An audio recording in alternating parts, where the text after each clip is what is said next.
Praise the Lord दोस्तों, सभी को जय मसीह की।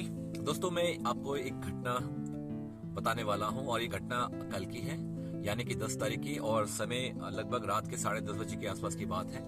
मैं अपनी संगतियों को खत्म कर करके मैं वापसी अपने घर की तरफ आ रहा था और अचानक से बीच रास्ते में मेरी बाइक थोड़ा सा झटके मारने लगी और वो अचानक से बंद हो गई। और जैसे ही मेरी बाइक बंद हो गई तो मैं थोड़ा सा टेंशन में हो गया कि ये क्या हुआ, क्योंकि एक काफी लंबा सफर मुझे अभी तय और करना था और समय भी ज्यादा हो गया था और दिन भर की थकावट भी मेरे ऊपर थी और मैं थोड़ा सा चिंतित हो गया कि यार ये क्या हुआ बोल करके। तो मैंने अपनी बाइक को खड़ा करा और मैंने चेक किया, तो उसके फ्यूल मोड को मैंने चेक किया। तो उस फ्यूल के जो मोड में उसमें 2 मोड होते हैं, एक मोड होता है मेन, दूसरा मोड होता है रिजर्व। तो मैंने जो चेक किया कि जो मेरा बाइक का जो फ्यूल था वो अचानक से खत्म हो गया। एक्चुअल में वो बाइक अचानक से खत्म, वो तेल अचानक से खत्म नहीं होता है, लेकिन मेरे लिए वो अचानक से खत्म हो गया। क्यों? क्योंकि जब भी हम बाइक के अंदर जब फ्यूल हम डलवाते हैं ना, फ्यूल डलवाने के बाद जो फ्यूल का जो मोड है उस मोड को हम मेन में कर देते हैं। मेन में करने के बाद ये होता है कि आपकी जो बाइक है वो चलती रहती है और जब बाइक का जब फ्यूल जब खत्म होने वाला होता है तो वो आपको अल्टीमेटम देता है, यानी कि वो झटके मारना स्टार्ट करता है। बीच बीच में हल्का सा आपको वो बंद जैसे होने का वो लगता है और वो आपको एक साइन देता है, एक अल्टीमेटम देता है कि आपका फ्यूल क्या होने वाला है, खत्म होने वाला है। तब हम क्या करते हैं कि उस जो मेन जो मोड है उसको हम रिजर्व मोड में कर देते हैं। रिजर्व मोड में करने के बाद हमारी जो बाइक है लगभग 30 से 35 किलोमीटर और चल जाती है और उस अवधि में हमको फ्यूल डलवाना ही पड़ता है। अगर हम ना डलवाएंगे तो हमारी बाइक क्या हो जाएगी, बंद हो जाएगी। और कल ऐसा ही हुआ कि कल मैं जब अपनी रात की संगति को खत्म करके जब मैं वापसी आ रहा था तो मेरी बाइक बंद हो गई वहां पे, और जब मैंने चेक किया तो फ्यूल उसमें खत्म था और मैं परेशान हो गया कि ऐसा क्यों हुआ। तो मैंने जो चेक किया, जो फ्यूल का जो मोड था ना वो ऑलरेडी रिजर्व में था। जी हाँ, वो फ्यूल का जो मोड था ऑलरेडी रिजर्व में था और जिसकी वजह से उसने मुझे साइन दिया और मुझे वो पता नहीं लगा और वो चीज़ वहाँ पे हो गई और धक्का मारना पड़ा मुझे। लगभग शायद 1 किलोमीटर या 1.5 किलोमीटर के आसपास मैंने धक्का मारा और काफ़ी पसीना हो चुका था क्योंकि दिन भर थका हुआ भी था। लेकिन फाइनली मुझे एक पेट्रोल पंप मिल गया और वहाँ से मैंने फ्यूल डाला और उसके बाद कंटिन्यू मैं अपने घर की तरफ आया। प्रभु को धन्यवाद हो कि सुरक्षित साथ मैं अपने घर में पहुँच सका। और इन सब चीज़ों को करते हुए ना परमेश्वर ने, पवित्र आत्मा ने मुझे एक मैसेज दिया, एक संदेश दिया, जो कि आज मैं इस वीडियो के मार्फत से आप सबको मैं शेयर करने वाला हूँ और मैं आशा करता हूँ कि इस वीडियो को आप अंत तक देखेंगे। Hallelujah, praise the Lord. दोस्तों, कभी कभी ऐसा होता है कि हमारा जो जीवन है वो इस प्रकार से चलता है कि जो हमें लगता है कि जो हमारे पास है या हम जैसा चल रहे हैं वो ठीक है। जी हाँ, कभी कभी हमको ऐसा लगता है कि हम जो कर रहे हैं वो ठीक है या हम जिस प्रकार से हम चल रहे हैं वो ठीक है। मेरे साथ भी वही हुआ था। मैंने पिछले हफ्ते मैंने जब फ्यूल डाला था बाइक में तो उसको मैं मेन मोड में मैं करना भूल गया था, लेकिन नेक्स्ट डे मेरे माइंड में ये सेट था कि मैं उसको ऑलरेडी मैं मेन मोड में कर चुका हूँ, लेकिन मैंने उसको किया नहीं था और जिसका परिणाम मुझे कल रात को भुगतना पड़ा। तो उसी प्रकार से हमारी जो ये जर्नी है जो कि हम इस संसार में कर रहे हैं, हम अब प्रभु में हैं, प्रभु यीशु मसीह में विश्वास करते हैं जो सच्चा परमेश्वर, और उसको हम उसकी जर्नी में हम चल रहे हैं। और लेकिन इस जर्नी में हमको समय समय में हमको जांचना बहुत जरूरी है अपने आप को।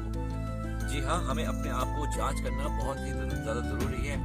और क्यों हम ठीक चल रहे हैं या नहीं चल रहे हैं, हम ठीक हैं या नहीं है, क्योंकि कभी कभी हमको लगता है कि जो हमारे पास है वो सही है और जिस प्रकार से हम चल रहे हैं वो भी हम सही चल रहे हैं। लेकिन बाइबल इस विषय में क्या कहती है वो मैं आपको थोड़ा सा शेयर करना चाहता हूँ। जी हाँ, जब हम 2 कुरिन्थियों के 13 अध्याय उसकी हम जब 5वीं आयत को हम जब पढ़ते हैं तो वहाँ पे इस प्रकार से प्रेरित पौलुस कहते हैं, 2 कुरिन्थियों उसके 13 अध्याय और उसकी 5वीं आयत में प्रेरित पौलुस कहते हैं कि अपने आप को परखो कि विश्वास में हो कि नहीं। देखिए, यहाँ पे प्रेरित पौलुस अपने आप को परखने के लिए कहता है, जो कि मुझे लगता है कि हम विश्वासियों को बहुत ही ज्यादा जरूरत है, क्योंकि कई बार हम लोग ओवर कॉन्फिडेंस हो जाते हैं और ओवर कॉन्फिडेंस में होने की वजह से हमें लगता है कि हम जो भी हम कर रहे हैं ठीक कर रहे हैं, हम जो भी बोल रहे हैं हम ठीक बोल रहे हैं, जो भी हम खा रहे हैं ठीक खा रहे हैं, जो भी यहाँ पे हम जा रहे हैं ठीक जा रहे हैं। और हम इस ओवर कॉन्फिडेंस में हम रहते हैं और अपने आप को हम लोग नहीं परखते, हम लोग अपने आप को नहीं जांचते।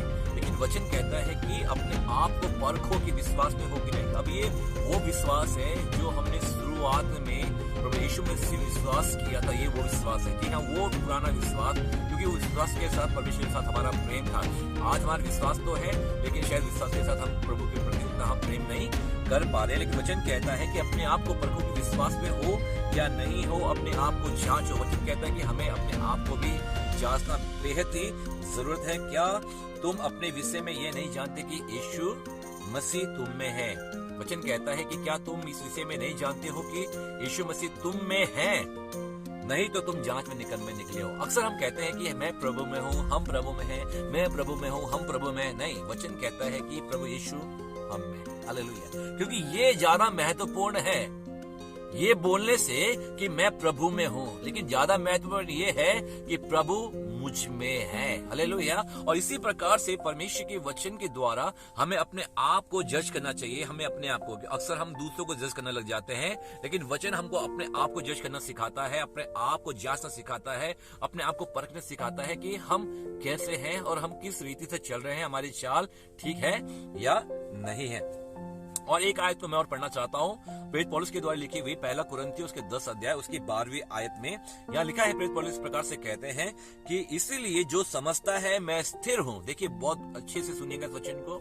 यहाँ प्रेरित पौलुस कहते हैं कि जो समझता है मैं स्थिर हूँ, क्योंकि अधिकतर अक्सर लोग ओवर कॉन्फिडेंस हो जाते हैं। जी हाँ, मेरे भी मैं भी बोलूंगा ओवर कॉन्फिडेंस ही हुआ मेरे को कि मैंने अपने मोड को मैंने मेन में कर दिया, मुझे लगा, और मैंने उसको चेक नहीं किया, जबकि मैं 10 दिन तक उसके बीच में मैंने पेट्रोल नहीं डलवाया और मुझे चेक करना चाहिए था शायद, लेकिन मैं ओवर था, है ना। लेकिन सडनली कल घटना घट गई। तो वचन भी कहता है कि जो समझता है ना कि मैं स्थिर हूँ, ये उन लोगों की बात हो रही है जो ओवर कॉन्फिडेंस है, जिन्हें को लगता है कि हम जो भी कर रहे हैं ठीक कर रहे हैं, जो बोल रहे हैं ठीक कर रहे हैं। वचन उनको कहता है जो समझता है वो चौकस रहे। लिखा है कि जो समझता है मैं स्थिर हूं वह चौकस रहे कि कहीं गिर ना पड़े। जी हाँ, वचन कहता है कि वो स्थिर रहे, कहीं गिर ना पड़े। और अपने आप को हमेशा हमको क्या करना है, जांचना जरूरी है। और क्योंकि हम सब जानते हैं प्रभु यीशु मसीह का जो आगमन है वो बहुत ही नजदीक है, निकट है, इसलिए हमको 5 उस बुद्धिमान राजकुमारियों के समान सदा अपने आप को तैयारी के जीवन के साथ जीना है कि जब प्रभु का आगमन इस संसार में हो तो उसके साथ हम उठाए ले जाने के योग्य बन सके। आमीन। परमेश्वर इन वचनों के द्वारा आप सभी को आशीष करें। और आशा करता हूँ यदि आपको ये संदेश, आपको ये मैसेज यदि अच्छा लगा है तो प्लीज आप इस चैनल को सपोर्ट कीजिए, इस संदेश को आप दूसरों तक साझा कीजिए, और परमेश्वर बहुत लोगों के हृदय को अवश्य के द्वारा बात करेंगे। Thank you so much. God bless you.